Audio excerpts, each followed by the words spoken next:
नमस्कार दोस्तों, मेरे YouTube चैनल पर आपका स्वागत है। दोस्तों, आज जुआ जीते के मैं मंत्र और विधि बताता हूँ।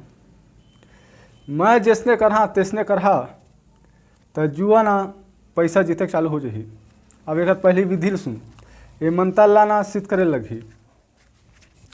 ये मंत्र ला सिद्ध करे बार तरिया हुआ या तालाब अतना दूर के जात ला बुड़ना है और ये ऊपर में दिया रखबे दू बाती के और 330 मंत्र पढ़बे।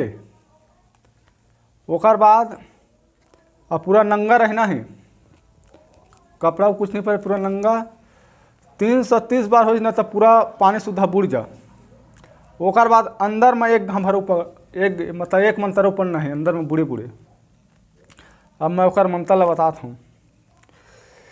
तीरी पासा सगुनी के छक्का आस लौटाएं पास लौटाएं ताश लौटाएं मोल लौटाएं मुरगुर के लौटाएं महादेव पार्वती के लौटाएं मोल लौटाएं से ताश लहुड़ जा।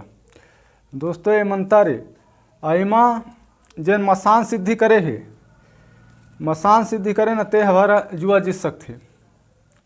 जुआ चलत है ते मेरे जाना है। अब तो मैं तरीका बतावत हूँ। जुआ मतलब खेलत है तो ऐसे टाबेल ऐसे करके ऐसे बांध के ना मंत्र पढ़बे। मंत्र पढ़े के बाद एलहेरबे, एलहेर के ऐसे उल्टा उल्टा एकरे पर बैठना है। एकर पर बैठ के मसान सिद्धि करे है तो वही ला मसान ला ना ताश में लगा ले, तब जीतत जाबे। ऐसे तो जीत नहीं सकत। जेन मसान सिद्धि करे हो ही तीज भर जुआ जीत सकते, आन आदमी नहीं जीत सके। जय माँ काली।